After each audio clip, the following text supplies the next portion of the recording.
అసలు రామాయణం ఎందుకు జరిగింది? దుష్ట శిక్షణ కోసం, శిష్టరక్షణ కోసమని, ధర్మాన్ని స్థాపించడానికి అని అందరూ అనుకుంటారు. కానీ అది నిజం కాదు. విష్ణువుకి రాక్షసులకి యుద్ధం జరుగుతుంటే రాక్షసులు పారిపోయి భృగు మహర్షి భార్యని ఆశ్రయం అడుగుతారు. ఆమె వారికి అభయమిచ్చిన విషయం విష్ణువు తెలుసుకొని తన చక్రంతో ఆమె తల నరికి చంపేస్తాడు. అప్పుడు ఆమె భర్త అయిన భృగువు కోపంతో ఒళ్ళు తెలియక, స్త్రీని చంపావు, ఇది అధర్మం, అందున బ్రాహ్మణ స్త్రీని చంపావు, కాబట్టి నువ్వు కూడా భార్య వియోగాన్ని అనుభవిస్తావని శపిస్తాడు. ఇది విష్ణువు మొదటి శాపం. శివుడు ఒకరిపై అనవసరంగా కోప్పడినప్పుడు అతని మూడవ కన్ను అగ్ని నుండి జలంధరుడు అనే రాక్షసుడు పుడతాడు. దేవుడి నుండి రాక్షసుడు పుట్టాడట. ఏమి విచిత్ర కాశీ మజిలీ కథలరాం ఇవి. జలంధరుని భార్య మహా తపస్వి, పతివ్రత అయిన బృంద.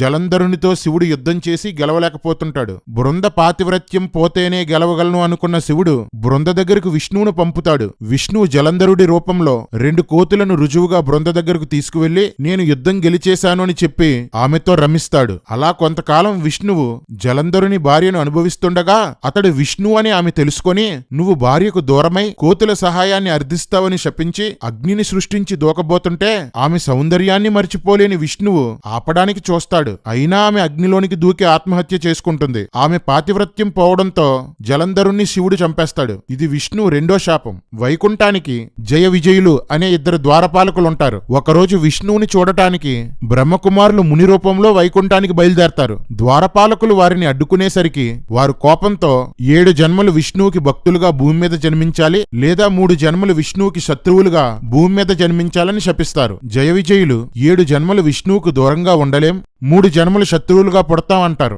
అందుకే కృతాయుగంలో హిరణ్యాక్షుడు, హిరణ్యకశిపులుగాను, త్రేతాయుగంలో రావణుడు, కుంభకర్ణుడుగాను, ద్వాపర యుగంలో శిశుపాలుడు, దంతవక్త్రుడిగా జన్మించి వివిధ విష్ణు అవతారాలతో చంపబడ్డారు. ఇంతకీ రామాయణం ధర్మ సంస్థాపన కాదు, దుష్ట శిక్షణ కాదు. శపించబడ్డ విష్ణువు ద్వారపాలకులు తమ శాపాలను అనుభవించడానికి ఎత్తిన జన్మలు. సింపుల్ గా చెప్పాలంటే విష్ణు భార్యని విష్ణువు ద్వారపాలకుడు ఎత్తుకుపోవడమే రామాయణం. విష్ణువు చేసిన వ్యభిచార పనులు, హత్యల ఫలితమే రామాయణం. బ్రహ్మ కొడుకులు శపించిన శాప ఫలితమే 3 యుగాల్లోనూ రాక్షసుల విధ్వంసం, అనేక మంది అమాయకుల మరణం. ఇందులో దేవుళ్ళు ఓడబొడిచింది, అవతార పురుషులు వెలగబెట్టింది ఏమీ లేదు.